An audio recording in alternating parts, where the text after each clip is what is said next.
안녕하세요. 건강 365 아나운서 최인경입니다. 건강 365와 함께하는 크리스마스 건강 특강, 오늘 마지막 시간입니다. 지난 월요일 영양을 주제로 말씀드린 데 이어서 어제는 올바른 약 사용법에 대해서 알아봤고요. 오늘 소아 당뇨병으로도 불리는 1형 당뇨병에 대한 말씀을 듣고자 합니다. 당뇨병으로 고생하는 우리 아이들에 대한 이해와 배려가 필요한 부분들이 많은데요. 꾸준한 관리가 필요함에도 불구하고 2형 당뇨병과 비교할 때 사회적 인식이 부족한 부분도 많아서 부모나 아이 모두 힘든 시간을 보내는 경우가 많다고 합니다. 일단 수시로 직접 혈당을 측정하고 인슐린 주사를 맞아야 하는 과정부터가 낯설고 어려운 일상인 거죠. 그런 의미에서도 1형 당뇨병에 대한 올바른 이해가 치료는 물론 사회적 배려의 시작이라는 생각인데요. 삼성서울병원 내분비 대사내과 김재현 교수 모셨습니다. 안녕하세요. 안녕하세요. 네, 크리스마스에 뵙네요. 크리스마스 인사 한 말씀 하시죠? 네, 모두 즐거운 성탄 되시기 바랍니다. 네, 그리고 주부 출연자 여러분도 자리하고 있습니다. 안녕하세요. 안녕하세요. 네. 소아 당뇨병으로 불리는 1형 당뇨병에 대한 올바른 이해, 글쎄 어느 정도일지도 궁금한데요. 저희가 질문을 좀 담아왔거든요. 우선 들어보시죠. 제 손자가 초등학교 4학년인데요. 채소는 안 먹고 그렇게 고기만 좋아해요. 김치도 한 점 안 먹어요. 운동도 안 하니까 살이 쪄서 제가 걱정을 했더니 1형 당뇨병은 생활습관 때문이 아니라 가족력이라고 하더라고요. 아무리 먹는 걸 조심해도 피해갈 수 없다는데 정말 그런지 알고 싶어서요. 당뇨병을 1형, 2형으로 얘기하잖아요. 근데 저는 그 차이가 뭔지 잘 모르겠더라고요. 1형 당뇨병이 2형 당뇨병으로 이어지는 거라서 아이 때 당뇨병이 생기면 평생 당뇨병 환자로 치료하면서 살아야 한다는데, 아니 의학이 이렇게 발전했는데도 그게 정말 그런지, 그럼 어떻게 해야 되는 건지도 궁금해요. 네, 교수님 어떻습니까? 진료실에서도 많은 환자들을 만나실 텐데요. 1형 당뇨병에 대한 이해 어느 정도라고 보세요? 대부분은 이제 구분을 잘 못하시고요. 예. 사실은 이제 전혀 다른 병인데 같은 당뇨병이 붙었다는 이유로 그냥 뭐 1형 다음에 2형 뭐 이렇게 앞에서도 질문하신 분들이 생각하시는 것 같은데, 예. 사실은 전혀 다른 병이라고 생각하는 게 맞을 것 같습니다. 예. 보통 생활습관이 원인이다, 가족력이다, 1형 당뇨병이 2형 당뇨병으로 이어진다. 뭐 1형 당뇨병은 평생 당뇨병으로 관리하며 살아야 하는 질환이다. 이런 얘기를 하는데 이거는 맞는 얘기일까요? 질문이 좀 여러 개가 네. 나오셨는데 그중에 마지막 부분은 현재 치료 방법에서는 이제 1형 당뇨병이 평생 관리해야 된다는 면에서는 맞는 얘기고요. 네. 물론 이제 이게 좀 더 과학이 발전하고 의학 기술이 발전하면 어떤 치료로 뭐 완치되는 게 나올 수도 있겠지만 현재로서는 마지막 질문은 맞는 내용입니다. 네. 앞의 내용은 조금 이제 시간을 두면 좀 더 설명을 드려야 될 것 같고요. 네.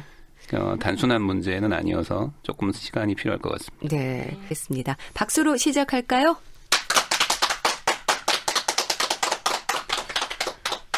네, 감사합니다. 그 질문 먼저 이렇게 답을 드리면요. 네. 우선 이제 1형 당뇨병이 생활 습관이 원인이다, 가족력이다 이렇게 여쭤보셨는데, 가족력은 어느 정도 관련이 되고요. 근데 생활 습관은 사실은 크게 관련이 없는 병이긴 합니다. 우선 이제 1형 당뇨병하고 2형 당뇨병을 조금 나누어서 말씀을 드리면, 네.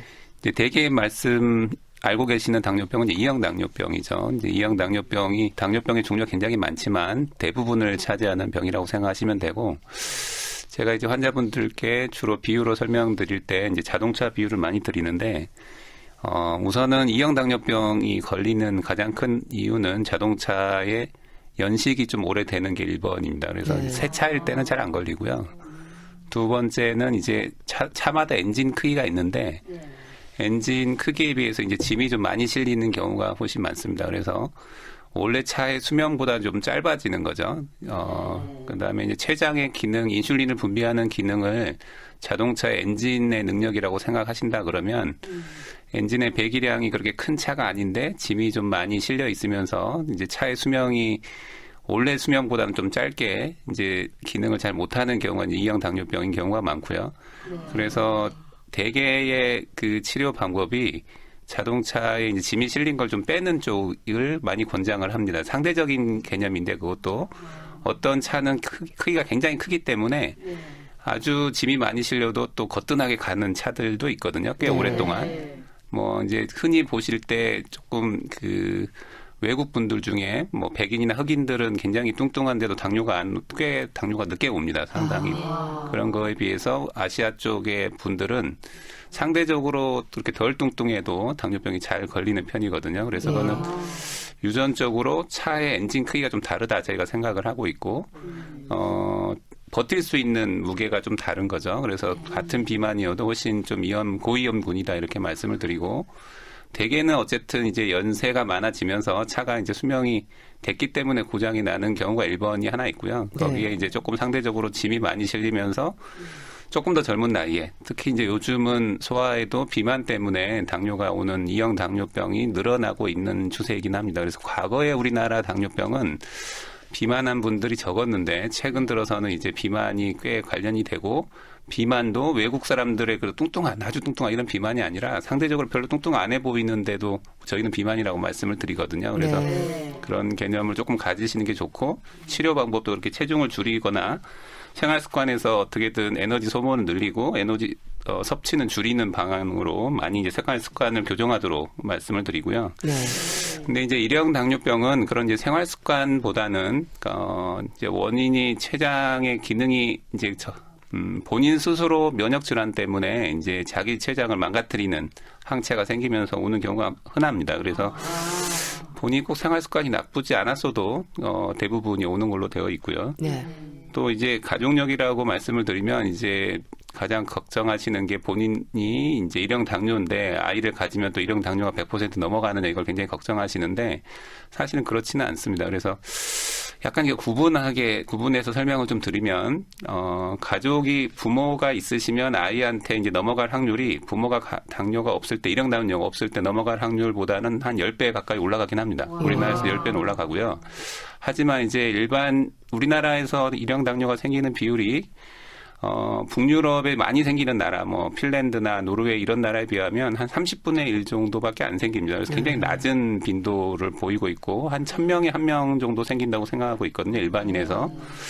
그래서 1형 당뇨가 가족에 있다 하더라도 100명에 1명 정도 생기기 때문에 같은 가족 내에 1형 당뇨 자매가 남매가 있다든지 이런 걸 보는 게 한 100가족은 봐야지 제가 한 가족 보는 이 정도입니다. 그래서 상대적으로는 이게 유전병이다 이렇게 느끼기가 굉장히 어렵게 보이는 거죠. 하지만 이제 일반인에서는 1000명 중에 하나나 보이는 거니까 사실은 10배 올라가는 거는 맞습니다. 그래서 가족력이 관여하는 거는 맞고 내가 또 가족력이 있다고 해서 뭔가 생활 습관을 막 조심하기 때문에 안 생기고 이러는 건 또 아니기 때문에 이걸 생활 습관병이다 이렇게 말씀드리기는 또 어렵다 이렇게 말씀드릴 수 있고요. 그래서 이제 외국에서는 이 고위험 이온 유전자가 있는 분들을 어떻게 예방할 거냐에 대한 연구가 지금 여러 면에서 많이 진행되고 있습니다. 근데 아직은 연구 단계이고 딱 뚜렷하게 증명된 효과가 없기 때문에 아직은 그냥 뭘 조심해야 된다 이렇게 말씀드리지는 않고요. 가족분 중에 있다 그러면 조금 아이가 그런 증상이 생기는지 빨리 발견할 수 있도록 뭐 자주 재본다든지 흔히 나오는 증상이 이제 물을 많이 마시고 소변을 많이 보고 체중이 빠지고 이런 거기 때문에 그런 증상이 생길 때 빨리 병원에 가보게 하는 이 정도의 교육을 시켜드린다는 게 맞을 것 같고요.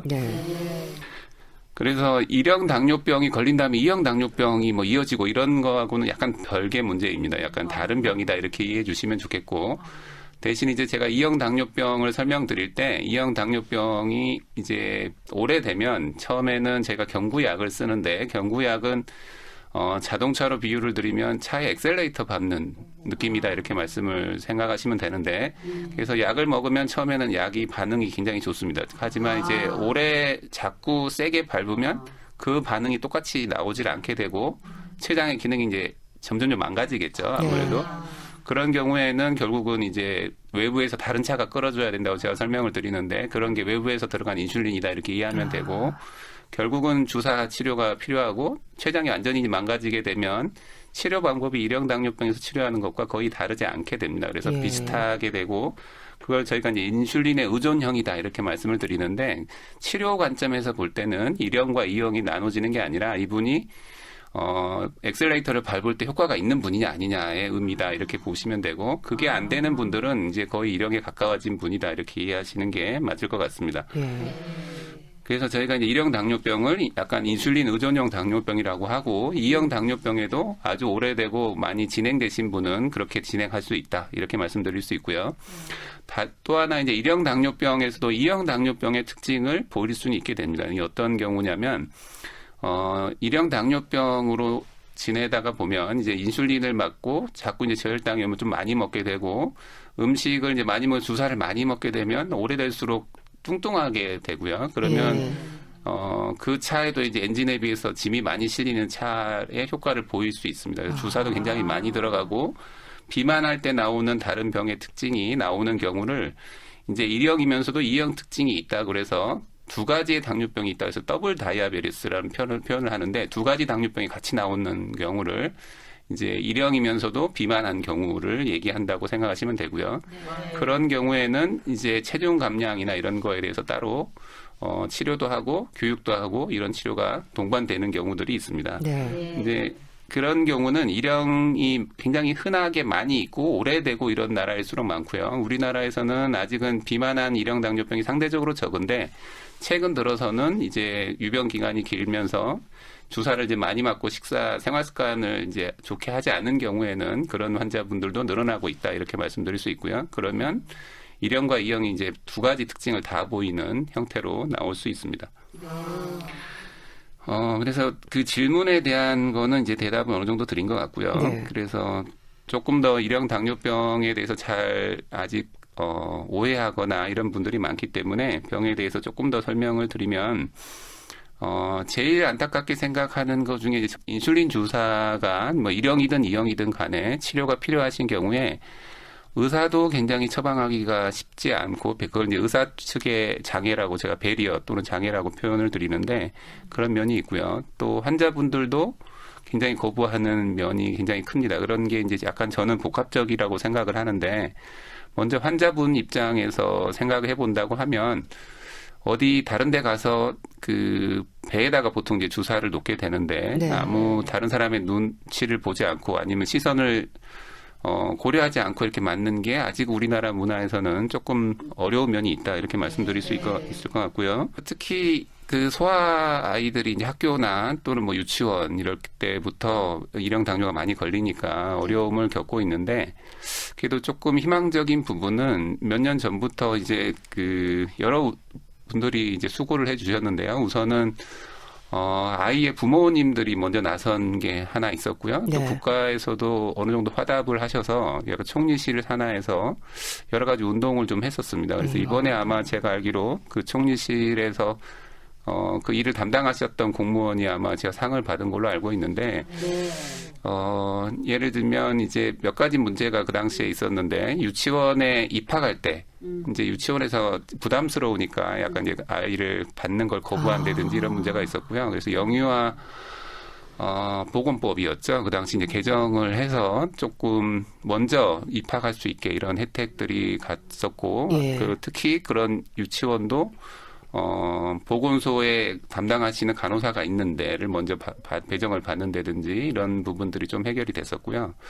또 하나는 이제 그 학교 문제도 굉장히 큰데 이거는 법이 또 약간 이제 교육부하고 관련돼 있더라고요. 그래서 아직은 100% 해결된 건 아니지만 최소한 그래도 양호실에서 아이들이 이제 주사 맞을 수 있게 되고 그다음에 이제 저혈당이 생길 때 이제 글루카곤 주사라는 게 필요한데 반대로 이제 저혈당이 되면 아이가 먹어야 되는데 못 먹는 상황에서 혈당을 올리는 주사가 필요하거든요. 그런 주사가 이제 글루카곤인데 그런 게 사실은 응급 상황을 위해서 예를 들면 불이 났을 때 소방할 수 있는 게 미리 있어야 되잖아요. 그런 게 쓰이지 않더라도 구비가 되어야 되는데 그런 목적으로 그런 응급 키트를 양호실에 이제 둘 수 있도록 정부에서 좀 지원하는 사업이 있었고요. 그래서 또 양호교사 선생님들도 사실은 1형 당뇨 환자를 평생에 뭐 만나보실 수도 있고 뭐 못 만나볼 수도 있고 우리나라는 그 정도의 빈도인데 그런 분들한테 이제 미리 교육하는 이런 게 그 양호 선생님 교육이나 일반 선생님들의 교육에도 필요하거든요. 자기 학생이 이제 있을 수도 있기 때문에 오해하지 않도록 그런 교육이나 이런 게 조금 배정이 되고 그런 게 선생님들과 부모님들 입장에서는 조금 나아지지 않았느냐 이런 생각이 들고요. 물론 아직도 미흡한 부분들이 있는데 또 하나 이제 제가 안타깝게 생각하는 것 중에 하나는 외국을 이제 비유로 든다 그러면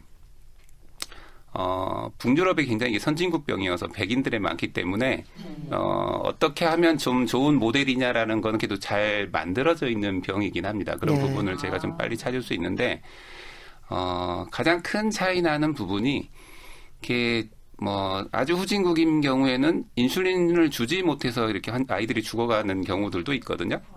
저희 가까운 나라로 따지면 북한이 그렇습니다. 사실 인슐린을 만들지 못하기 때문에 최근에 이제 그런 인슐린을 공급해주거나 이런 일을 하기가 굉장히 어려워져 있는 상황이었는데 이제 약간 냉전 문제도 있고 그런 나라도 있고 아프리카만 가도 그렇고요. 또 하나는 미국하고 캐나다 예를 들면 이제 인슐린이 우리나라는 그래도 굉장히 싸게 공급되는 나라입니다. 근데 미국 같으면 굉장히 비싸거든요. 이게 비싸니까 캐나다 국경에 있는 아이들은 미국에서 캐나다로 넘어가서 거기서 싸게 사가지고 반대로 들여오는 이런 상황입니다. 그래서 캐나다는 약간 유럽 스타일로 의료 제도가 되어 있기 때문에 그런 게 훨씬 접근성이 좋고 미국은 이제 빈부격차가 심하면 사보험에서는 커버되는 경우에는 교육부터 이런 비용까지 다 되지만 이제 소수 민족이거나 아니면 경제력이 어려운 분들은 이제 캐나다 가서 일부러 사와서 자기가 맞고 이런 문제들이 있죠.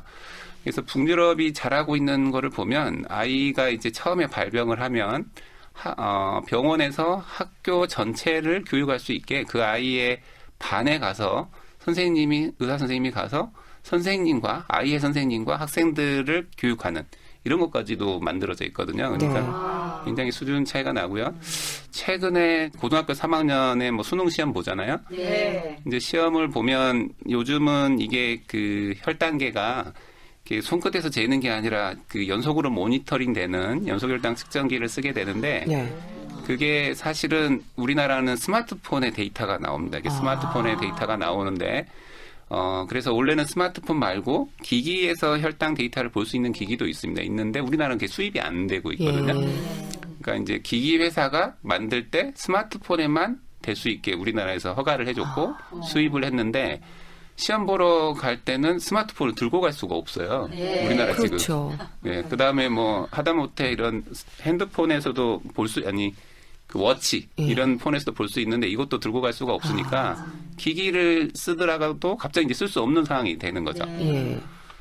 그래서 사실은 단독으로 시험을 보거나 근데 이제 그 부분에 그 기기를 쓰더라도 자기가 직구해서 리시버를 갖고 있는 거를 쓰는 것만 되고 아니면 이제 손끝에서 체열하는 기기만 옆에서 쓸 수 있게 약간 이제 현재까지는 이렇게 됐고요.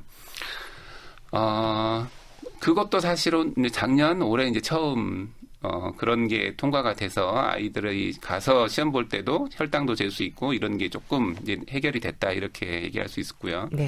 과거에는 그런 게 전혀 안 됐었고 이제 그래도 한 1, 2년 사이에 좀 많이 변화된 부분이다 이렇게 말씀드릴 수 있을 것 같습니다. 그래서 미국 같은 경우에는 그런 게 아예 제도적으로 이게 법의 각 주마다 이런 예를 들면 수업 시간에 내가 좀 불편한 저혈당 증상이 생기거나 이럴 때 언제든지 혈당도 잴 수 있고 선생님한테 얘기할 수 있고 그런 병이 있다고 그래서 또 체육 활동에 집어넣지 못하게 하고 너는 그냥 교실에 있어라 이런 식인데 그런 게 그래도 빠지지 않고 무조건 참여해야 되고 단지 이제 조금 더 배려할 수 있고 언제나 문제가 있으면 애가 스스로 측정할 수 있게 시간을 주고 이 정도만 배려하면 되는 거여서 이제 아이 입장에서 할 수 있게 어떻게 서포트할 거냐를 굉장히 고민하고 그 아이가 처음 병이 걸리면 병원에서 그 양호 선생님부터 학교에서 시스템이 어떻게 될 건지를 같이 고민해서 의논하게 할 수 있게 서포트를 해주죠.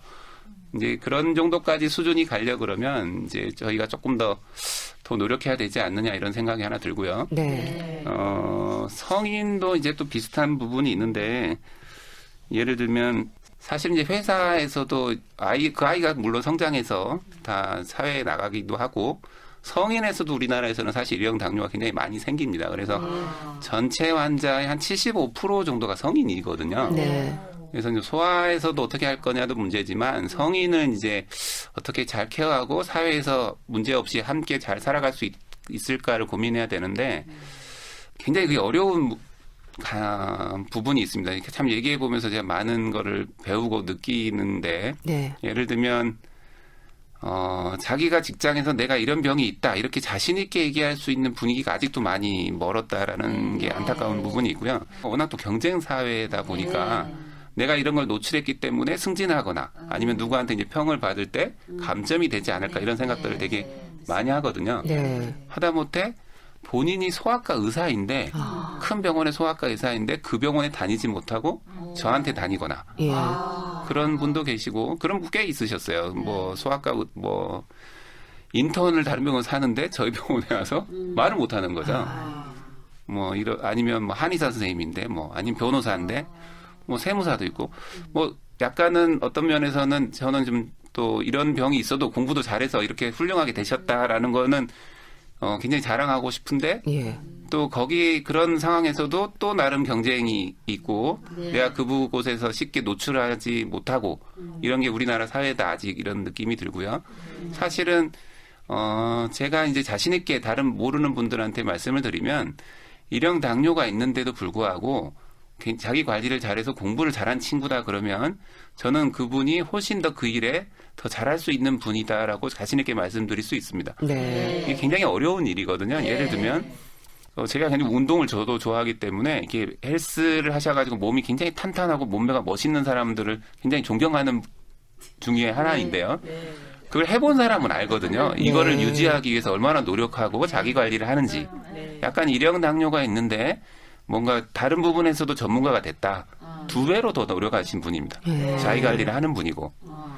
예를 들면 이제 안타까운 사연들이 옛날에 진짜 많았는데 이제 자기가 큰 대기업에 이게 합격을 하고도 그게 내가 건강 검진을 하다가 이게 나오면 거기서 이제 다른 이유로 약간 페널티를 주고 네. 결국은 그 회사를 나오게 되고 이런 일들이 있었거든요. 이제 다른 핑계를 대는 거죠. 내놓고는 이 병 때문 아니다 이렇게 말을 못 하고 공무원에도 그런 일도 있었고 이제 물론 이제 옛날보다는 최근 몇 년 사이에 그런 부분이 조금씩은 좋아지고 있고요. 또 의사 선생님들이 갖고 있는 편견도 있긴 합니다. 이게 굉장히 어려운 병이고 옛날에 특히 과거에는 잘 관리를 못해서 이제 합병증이 생기고 고생하는 친구들이 많았기 때문에 선생님들이 전문가가 소견서를 써줄 때도 이런 병으로 이런 직장 생활하거나 이런 게 쉽지 않습니다. 이렇게 써주는 일들도 과거에는 있었거든요. 그래서 이게 잘하고 문제없이 훌륭하게 되는 아이들이 자꾸 나오고, 성인도 많이 나오고, 의사들도 그런 생각에 대해서 관리만 잘한다 그러면 이게 더 다른 사람보다도 더 훌륭한 사람이 될 수 있다라는 거를 보여주는 게 이제 필요하다. 말씀드리고 싶고요. 네. 선진국일수록 그런 분들이 굉장히 많습니다. 유명하신 분들이 과거에 이제 영국 테네사 총리가 이제 일형 당뇨였고요. 뭐 운동선수 중에도 굉장히 유명하신 분들이 많고 우리나라에도 이제 그런 분들이 사실은 많을 텐데 사실 오픈을 못 하시는 거죠. 내가 이런 게 있고 또 이런 게 있더라도 다른 사람보다 더 노력해서 잘하고 있다. 이런 게 좀 많이 나올 수 있는 사회 분위기가 됐으면 좋겠다. 이렇게 말씀드리고 싶고요. 두 번째 의사들이 갖고 있는 배리어에 대해서 조금 설명을 드리면 약간 이제 제도의 문제인데 일본이나 북유럽은 이렇게 굉장히 제도가 잘 돼 있는데요. 그 똑같은 당뇨병이라 하더라도 이제 아까 뭐 이형 당뇨병에 조금 생활 습관만 바꿔도 되는 분을 치료하는 거는 그 사람한테 약간 모티베이션과 방법만 좀 알려드리면 되거든요. 그래서 훨씬 진료하기가 편하고 쉽죠. 간단하고. 왜 해야 되느냐에 대해서만 조금 설명드리면 되니까. 근데 이제 이런 일형 당뇨병인 분들한테 혈당을 재개하고 주사 놓는 방법을 가르치는 거는 굉장히 이제 쉽지 않은 일인데 비유로 설명을 드리면 또 자동차를 드려야 될 것 같은데요. 차를 엔진을 거는 거는 사실 3살 아이도 키는 건 할 수 있습니다. 굉장히 쉬운 일이고요. 뭐 엑셀레이터 밟아서 넓은 광장에서 그냥 앞으로 달린다. 이것도 그렇게 어렵지는 않겠죠. 아무리 내가 이제 운전을 잘하던 사람도 그 사람한테 눈을 딱 가려버리면 운전한다는 게 굉장히 공포로 다가오거든요. 네. 예, 일형 당뇨병은 약간 그런 병이라고 생각하시면 됩니다. 이게 당이 어떻게 변할지를 전혀 모르는 거니까 뭔가 앞에서 혈당 값이 계속 보이지 않는다 그러면 어떻게 해야 될지 굉장히 두려운 상황이 되거든요. 네. 그래서 아주 경험이 많이 쌓이고 예측할 수 있고 지금 값을 안다 하더라도 이게 바로 길이 오른쪽으로 틀어질지 왼쪽으로 틀어질지 내가 예측하지 못하면 핸들을 틀린다는 게 굉장히 부담스러워지거든요. 똑같은 식사와 똑같은 생활 습관을 하더라도 하루에 주사가 들어가는 요구량이 굉장히 차이가 많이 납니다. 예를 들면 여성분들이 이제 생리 같은 거 하잖아요. 네. 그러면 똑같은 생리를 하는데도 불구하고 어떤 분은 심하게 생리통을 느낄 수도 있고 그 생리 때 불쾌감이 훨씬 높은 분도 있고 그런다 하더라도 생리통이 와도 또 그걸 아주 성격이 좋으셔가지고 쉽게 넘어가시는 분도 있고 또 그날의 컨디션에 따라 그 반응이 아주 차이가 많이 나거든요. 그래서 주사의 요구량이 뭐 2배, 3배가 되기도 합니다. 그러면 똑같은 주사의 양을 나는 다 맞았음에도 불구하고 어느 날은 저혈당으로 막 떨어지기도 하고 어느 날은 고혈당으로 되기도 하고 하루에 그게 막 몇 번씩 왔다 갔다 하는 그런 병입니다. 그래서 네. 정말 굉장히 본인이 고민해보지 않고는 또 그런 상황도 모르고 그냥 지내시는 분도 있고요. 반복해서 응급실을 실려왔다가 또 점점 이제 자기 뭐 눈이 안 보이게 된다든지 뭐 감각이 나빠진다든지 합병증이 자꾸 오게 되는 일들이 흔하게 많이 옛날에는 보였었는데 네. 적극적으로 그 길을 보여주면 이게 이제 그 치료도 굉장히 잘하고 기기들도 많이 좋아지고 이런 상황이 돼가고 있는데도 불구하고 의사들이 보기에는 시스템은 또 굉장히 어렵게 되어 있습니다. 그래서 한 분을 그런 전문가로 만들기 위해서는 굉장히 많은 시간과 교육이 필요하거든요. 네. 그런데 우리나라 시스템은 모든 분들한테 똑같이 적용되게 되어 있어요. 그래서 누가 어느 분한테 진료를 보든지 예를 들면 제가 병원에서 진료 볼 때 하루에 뭐 90명, 100명 이렇게 잡혀 있으면 한 분한테 쓸 수 있는 시간이 딱 정해져 있거든요. 2분, 3분. 그래서 이제 좀 복잡한 환자분을 보기 위해서 그분한테 뭐 10분, 15분을 진료하면 밖에서 아우성이 나는 거죠. 네. 이제 진료가 막 지연된다고 하고. 그리고 그렇다고 그래서 그분한테 이제 병원 입장에서는 여러 시간이 걸렸으니까 수익을 다 생각할 수밖에 없게 되는데 그냥 페이는 똑같은 상황이거든요. 예. 그렇게 되면 대부분의 병원에서 그런 환자분들은 잘 안 보려고 하게 되고 결국은 아주 어렵고 복잡한 환자분들이 우리나라에서는 치료가 잘 안 되고 있는 이런 상황들로 가게 됩니다. 그래서 그게 굉장히 안타깝게 생각하고 있는 면 중에 하나고요. 결국은 의사도 이제 자꾸 인슐린 치료를 뒤로 미룰 수 있으면 자꾸 미루게 되는 네. 일형 당뇨병은 선택의 폭이 없기 때문에 무조건 이제 맞게는 되고요. 네. 이제 제대로 안 맞게 되는 경우들이 많죠. 대충 맞고 있고 정확하게 안 되는 경우가 많고 이형 당뇨병도 자꾸 치료가 지연되고 의사도 주사를 주는 거를 굉장히 뒤로 미루게 되고 환자들도 자꾸 뒤로 미루면서 맞고 있음에도 불구하고 또 합병증이 자꾸 더 오는 상황. 이런 경우 결국은 주사 맞게 되면 혹시 도리어 합병증이 더 많이 온다. 이런 잘못된 지식이 자꾸 왜곡되는 상황이 많이 벌어지고 있다. 이렇게 말씀드릴 수 있을 것 같고요. 그래서 주위에서 볼 때 주사 맞고 있는 분은 뭐 눈이 안 좋다든지 뭐 콩팥이 나쁘다든지 이렇게 오해하고 주사까지 맞았으면 너가 얼마나 잘못했으면 주사 맞을까. 약간 이런 식의 오해가 있는 거죠. 네. 사실은 여러 연구에서 일찍 시작하면 훨씬 치료하기도 편하고 예후도 좋고 이런 게 다 알려졌음에도 불구하고 진료 현장에서는 반대로 가고 있는. 그래서 이걸 어떻게 시스템을 바꾸면 좀 더 개선이 될까를 고민해 보면 사실 이미 선진국에서는 이게 많이 제도적으로 바뀌어 있습니다. 예를 들면 일본 같으면 아주 복잡한 환자를 보면 볼수록 훨씬 더 많은 시간을 진료할 수 있게 시스템이 되어 있고 네. 회의도 많이 정부에서 지원을 해주는 시스템이기 때문에 우리나라보다 3배에서 4배 정도 훨씬 주사가 처방이 많이 나갑니다. 우리나라하고 일본하고 굉장히 비슷해서 당뇨병이 생기는 그 어느 정도 비만할 때 당뇨병이 오는지 네. 뭐 당뇨 발병 후에 주사 맞게 되는 기간 이런 게 사실은 비슷해야 되는데 우리나라가 훨씬 뒤에 주사가 들어가고 주사 맞는 사람의 비율도 훨씬 낮고 네. 맞고 계셔도 조절이 잘 안 되고 있고 이런 상황이고요. 결국은 그게 의료 시스템 이제 제도를 어떻게 만드느냐에 굉장히 연관이 있다 이렇게 말씀드릴 수 있고 네. 특히 독일, 뭐 북유럽 이런 데는 일본보다도 더 잘 돼 있어서 주사를 맞는 비율이 더 높습니다. 더 높고 주사를 맞고도 훨씬 더 조절도 잘 되고 있고 그리고 최신 이제 기기들도 다 100% 보험을 해주고 있고 우리나라에서는 아직도 100%가 아니고 사실 70% 정도 해주거든요. 그러니까 30%는 본인이 내야 되기 때문에 아직도 전체 환자에 쓰고 있는 비율은 5 내지 10% 정도밖에 안 됩니다. 그래서 아직은 비용 부담을 느끼고 계시고 100% 보험을 해주는 나라와는 저 차이가 있고 물론 이것도 뭐 보험을 해줬다는 거에도 대단한 일이라고 생각을 하지만 약간 이제 좀 아쉬운 부분이라고 말씀을 드리면 좀 더 해주면 훨씬 특히 잘하시는 분과 아닌 분의 차이가 갭이 더 많이 벌어진다는 안타까움이 느껴지거든요. 네. 그러니까 우리나라에서 지금 한 10% 쓰고 계신 분들은 사실은 보험이 되기 전부터 외국에서 직구하셔가지고 쓰시던 분들이 보험 받아가는 경우가 많아요. 그분들은 만족도가 굉장히 높죠. 옛날에는 내가 어렵게 구해서 내 돈으로 다 하다가 나라가 70%나 대주니까 그 좀 더 나라에서 스탠더드 예를 들면 학교에 공교육이 제대로 그래도 돼야지 네.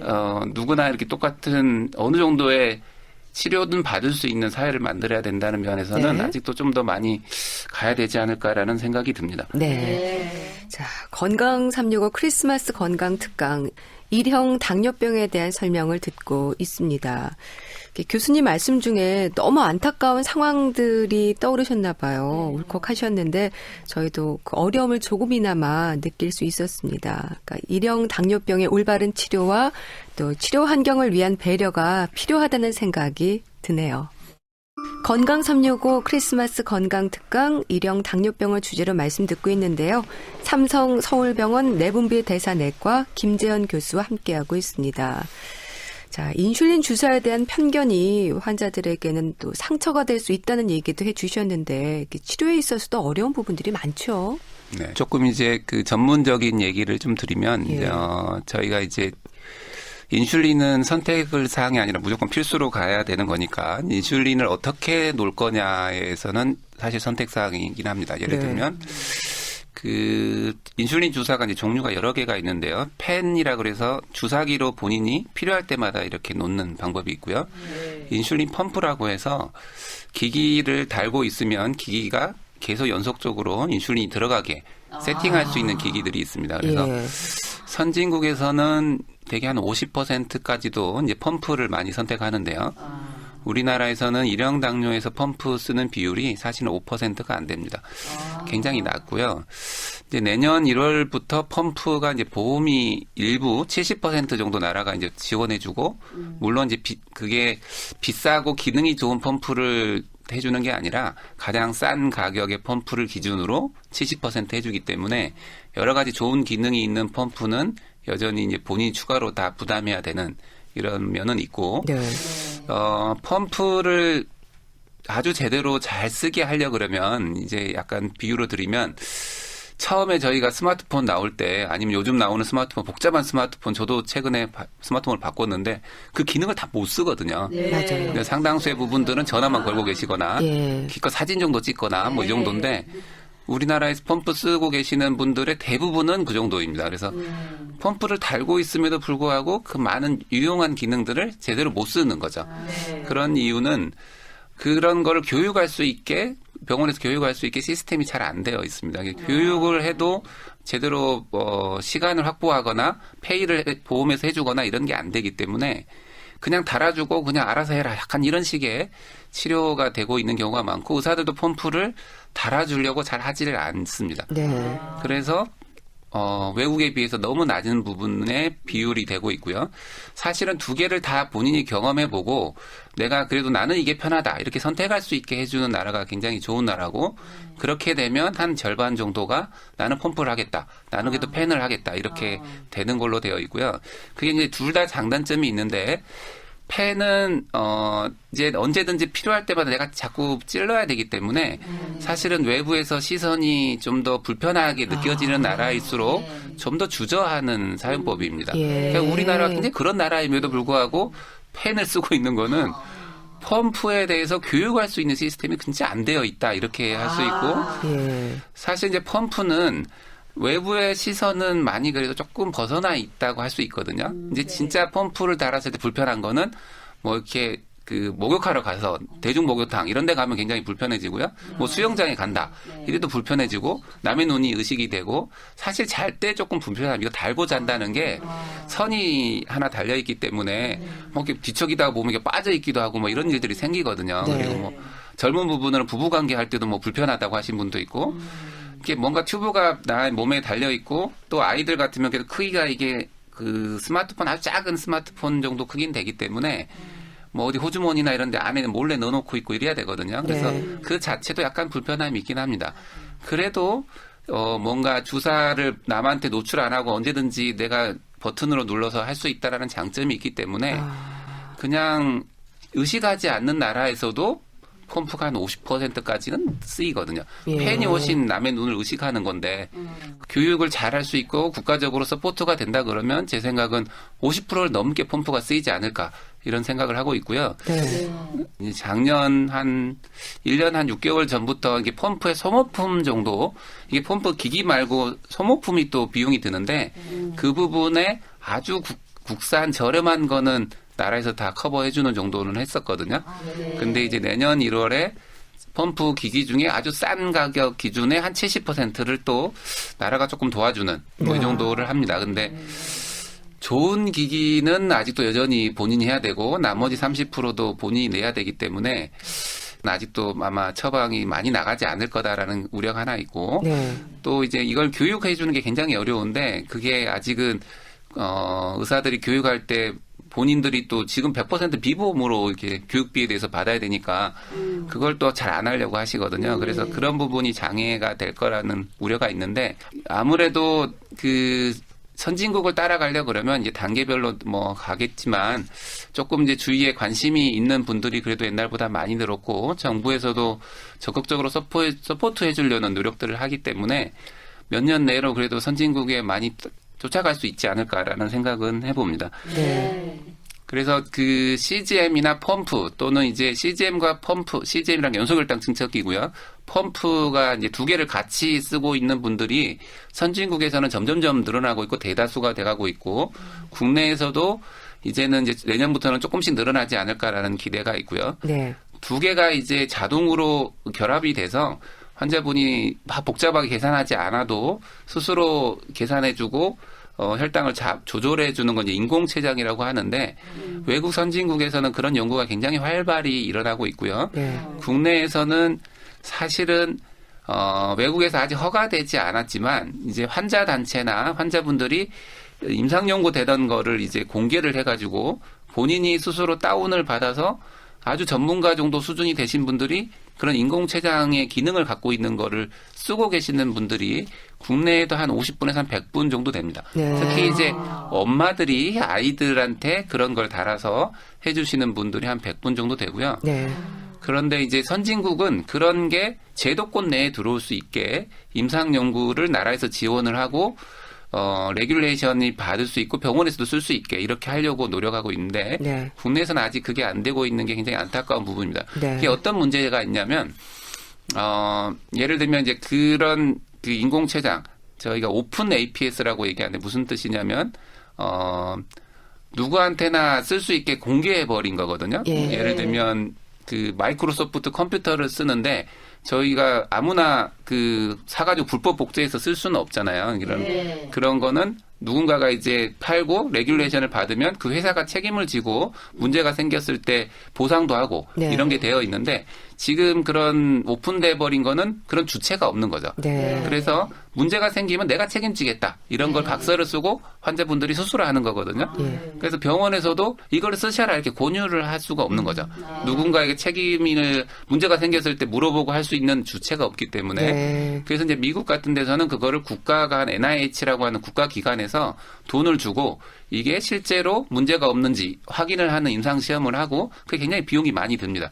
그리고 그게 그 시험 내에서 하는 프로토콜대로 나중에 레귤레이션을 하고 규제를 하면서 팔 수 있게 이런 과정을 하고 있어서 그게 실제 쓰시는 분들은 굉장히 만족도가 높거든요. 근데 이제 결국은 의료 시스템도 더 아주 보수적인 데기 때문에 국가에서 식약처에서 관리할 수 있게 승인을 해주고 승인할 수 있는 임상 데이터를 확보하게 하고 이런 부분이 된다고 하면 지금 아주 만족해하는 그런 시스템이 우리나라에서 많은 분들한테 좀 더 쓰일 수 있지 않을까라는 생각을 해보고 이제 어머니들이 단체를 적극적으로 하시면서 그런 의료기기가 우리나라에도 수입이 되고 또 이제 방송도 굉장히 많이 나갔습니다. 그래서 아주 아이가 이런 연소혈당 측정기 펌프나 인공으로 알고리즘에 의해서 저절로 조절되는 이런 걸 쓰고 있는 분들이 있는데 그게 아주 극소수이신 거죠. 그것도 본인이 막 열심히 찾아보시거나 아니면 쓰고 계신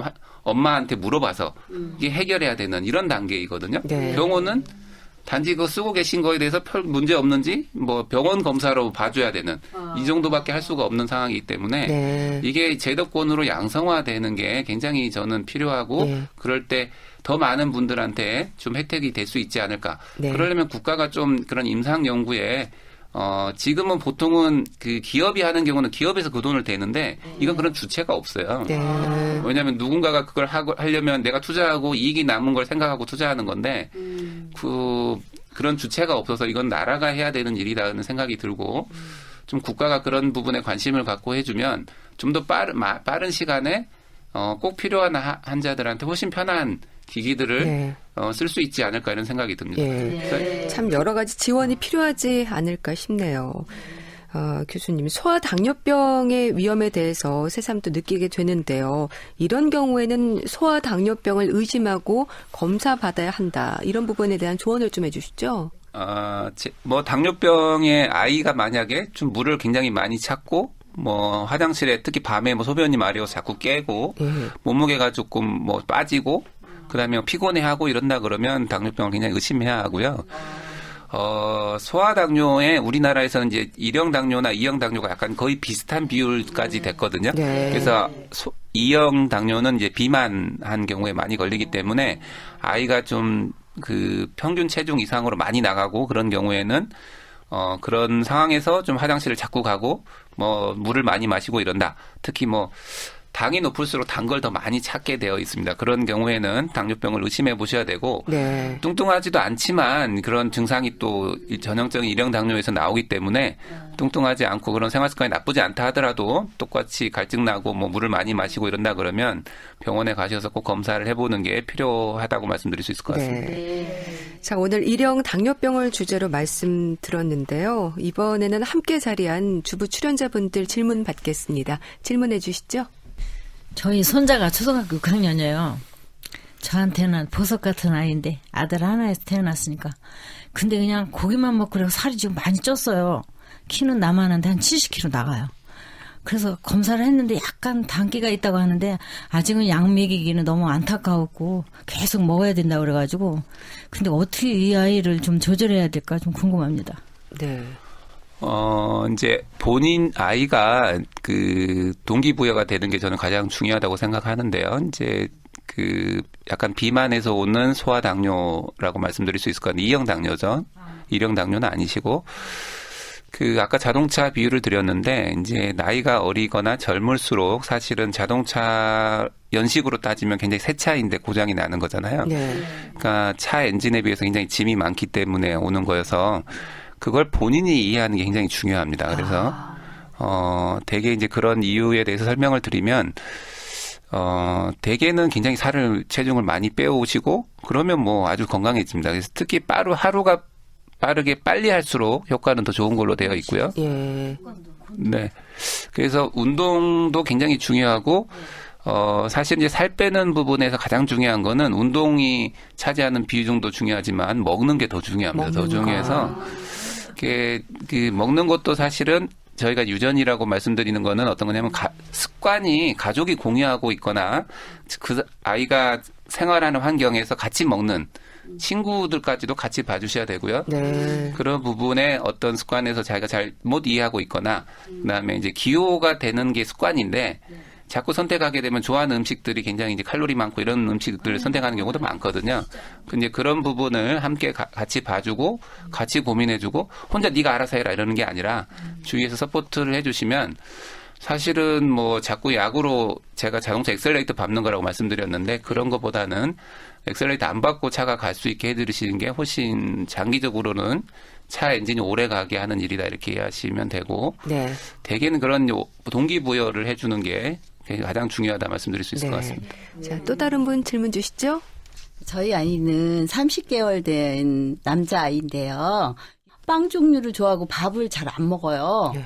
아이가 그리고 이렇게 저희가 이제 남편이랑 같이 뭐 과일이나 이런 거 먹으면 그거 계속 달라고 떼쓰고 그러는데 몸무게가 특별히 줄거나 늘거나 그러지는 않는데 아이가 그냥 물을 많이 먹고 또 그 소변도 많이 봐요. 그리고 군것질을 굉장히 좋아해요. 혹시 30개월 된 남자 아이인데, 당뇨가 될 수 있는지 궁금해서요. 체중이 많이 나가지 않는다고 하면 그것 현재 뭐 2형 당뇨병이 올 위험성이 높아 보이지는 않고요. 예. 키에 비해서. 근데 이제 체중이 많이 안 나감에도 불구하고 물을 많이 먹고 단 걸 많이 찾고 소변을 많이 본다고 하면 그거는 1형 당뇨병의 증상 중에 하나일 수도 있기 때문에 네. 혈당 검사는 해보는 게 중요할 것 같고요. 그 아이도 이렇게 발 뒤꿈치나 3살이면 뭐 이렇게 발 뒤꿈치에서 조금 저희가 손끝에서 체열하듯이 조금 뽑고 피 검사하는 게 그렇게 어렵지 않습니다. 그래서 가정에서도 보통 성인분들이 쓰시는 손끝 체열하는 자가혈당 측정기를 아이에서 충분히 해보실 수 있고요. 거기에서 좀 해봤더니 그냥 아무 때나 뽑았는데 뭐 150, 200 이렇게 나온다. 그럼 약간 의심하셔야 되는 상황이기 때문에 네. 병원에 꼭 가보시는 게 좋을 것 같고 검사를 해보면 뭐 당뇨병 진단하는 거는 어려운 일이 아니어서 만약에 해봤더니 당뇨병이 아닌 걸로 나오면 약간의 이제 장기적인 부분을 위해서 아이 습관을 조금 고치는 정도만 고민하시면 되는 거지 네. 크게 걱정하실 문제는 아닌 것 같습니다. 네. 자, 오늘은 1형 당뇨병의 치료와 관리에 대해서 알아봤는데요. 교수님 오늘 이 시간을 통해서 꼭 강조하고 싶은 말씀이 있으시다면요. 혹시 직장에서 주위에 자기도 모르게 이렇게 주사 맞는 사람이 있었다. 그러면 그분들이 그렇게 하기 위해서 훨씬 더 조금 더 노력하고 있는 분이다. 이렇게 이해해 주시면 감사하겠습니다. 네. 자, 건강 365 크리스마스 건강 특강. 소아 당뇨병으로도 불리는 1형 당뇨병에 대해서 알아봤는데요. 삼성 서울병원 내분비 대사내과 김재현 교수와 함께했습니다. 말씀 감사합니다. 감사합니다. 네, 주부 출연자 여러분 감사합니다. 감사합니다.